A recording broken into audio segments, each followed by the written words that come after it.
नीलाम्बुज श्यामल कोमलांगम सीता समारोपित वाम भागम पाणो महासायक चारु चापम नमामि रामं रघुवंशरथम। सादर जय श्री राम। प्रिय स्वजनों, आज आपके समक्ष एक ऐसा विषय लेकर आया हूं जिस पर कम लोगों का ध्यान जाता है कि इस संसार में ऐसा कौन सा रिश्ता है, ऐसा कौन सा संबंध है जो आपके सुयश के लिए, आपके प्रबल पुरुषार्थ के लिए, आपके भले के लिए, आपके भविष्य के लिए स्वयं बुराई ले ले, स्वयं को अपयश में डाल दे, ढूंढने पर भी नहीं मिलता। किंतु ऐसे व्यक्ति हैं जो प्राणों से अधिक आपको प्रेम करते होंगे, केवल वे ही ऐसा कर सकते हैं, या तो माता व पिता। श्री रामचरितमानस के माध्यम से आज मैं यह बात आप तक पहुंचाने का प्रयास करूंगा। यद्यपि मानस में इसका वर्णन नहीं है, किंतु अन्य पुराणों, अन्य शास्त्रों और बड़े बड़े महापुरुषों के मुख से जो सुना है वो आपके समक्ष प्रस्तुत करता हूं कि जब भगवान राम को ये पता लगा कि मेरे उत्तराधिकार की तैयारियां पूर्ण हो गई हैं, तो मेरे प्रभु मैया कैकेयी के पास पहुंचे और बोले कि मां, आज मुझे तुमसे कुछ मांगना है। मैया बोली, तुम्हें मुझसे मांगने की आवश्यकता पड़ेगी राम, मांगो बेटा, क्या मांगते। प्रभु ने कहा, देख लो मैया, बहुत कठिन चीज मांग रहा हूं। मां बोली, बेटा, प्राणों से भी ज्यादा प्रिय हो तुम मुझको, तुम्हारे लिए मैं अपना प्राण भी दे सकती हूं। और यह सत्य भी था। भगवान श्री राम को बहुत प्रेम करती थी मैया के। प्रभु ने कहा, मां, प्राणों से भी अमूल्य चीज है, पूरा संसार तुम्हें बुरी कहेगा, पूरा संसार तुम्हारी आलोचना करेगा। मैया बोली, मुझे आलोचना मंजूर है राम, तू मांग क्या मांगता है। प्रभु बोले, देख लो मां, तुम्हारे पति भी तुम्हारा परित्याग कर सकते हैं। मैया बोली, मुझे पति का परित्याग भी मंजूर है राम, तुम बताओ। बोले, मां, मैं ऐसा मांगने जा रहा हूं कि भरत भी तुम्हें मां कहने से इनकार कर देगा। मैया एक पल को रुकी,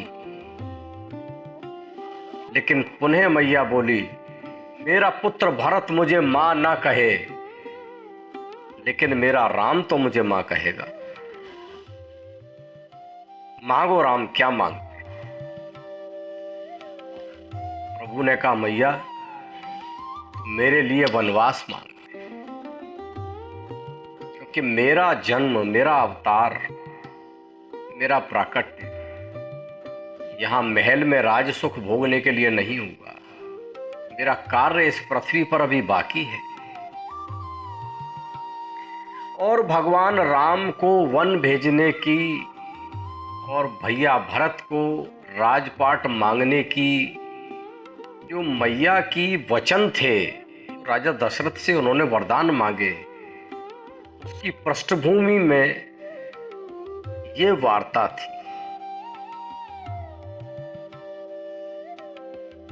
मैया कैकेयी ने राम जी के प्रेम में, राम जी के वात्सल्य में, राम जी के स्नेह में स्वयं को अपयश की भट्टी में झोंक दिया।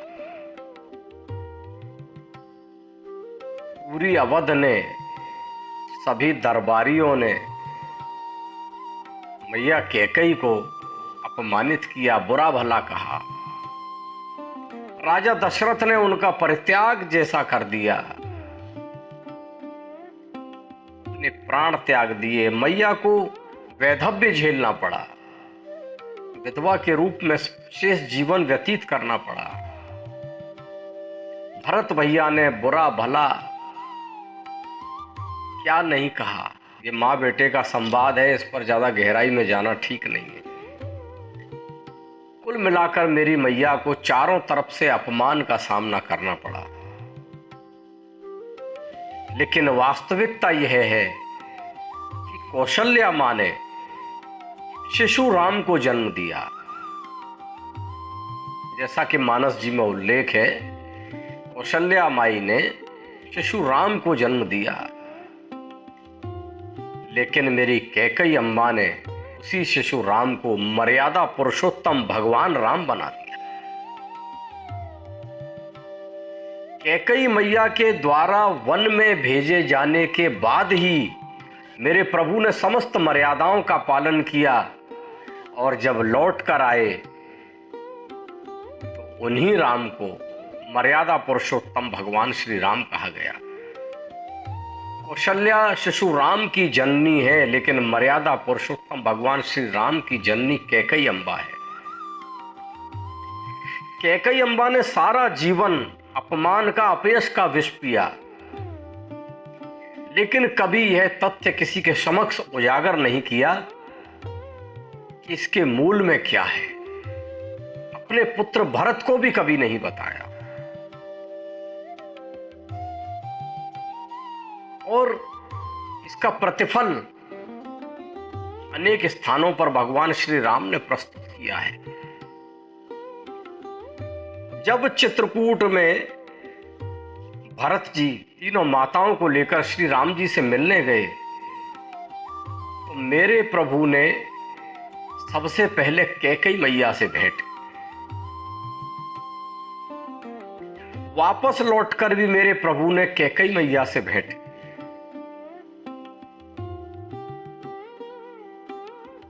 कैकई मैया को एक विशेष आदर दिया, विशेष सम्मान दिया, क्योंकि प्रभु और मैया के बीच का जो वार्तालाप था, जो संवाद था, मैं तो प्रभु ही जानते थे। लेकिन आप कैकई मैया का धैर्य देखिए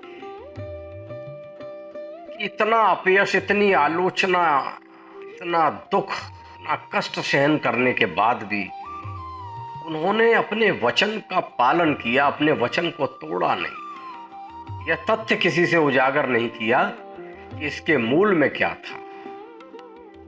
सदैव याद रखिए, आपके चरित्र को लेकर, आपके कार्यकुशलता को लेकर, आपके प्रबल पुरुषार्थ को लेकर, आपके भविष्य को लेकर, आपके रहन सहन को लेकर, आपके भोजन शयन को लेकर, आचार विचार, आहार विहार को लेकर यदि कोई आपकी आलोचना कर रहा है,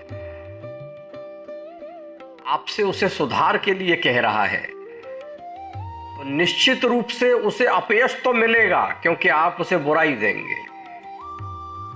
उसके कठोर अनुशासन के लिए आपके मित्रगण, आपके सगे संबंधी भी उसे बुरा कह सकते हैं, किंतु उनका वह अनुशासन, उसके पीछे छुपी हुई मंशा आपको सुनहरे भविष्य की ओर धकेलती है। और ऐसा विचार, ऐसा कठोर अनुशासन, ऐसा मंतव्य केवल माता अथवा पिता का हो सकता है। तो इसलिए माता पिता का सम्मान करें, उनके वचन, उनके कर्म, उनके अनुशासन, उनकी कठोरता के पीछे छुपे हुए उनके मंतव्य को पहचानिए और देखिए कि वो आपको कहाँ और कैसे देखना चाहते हैं। आज का ये टॉपिक केवल इसी बात के लिए था कि कौन आपको कहाँ देखना चाहता है और कैसे देखना चाहता है।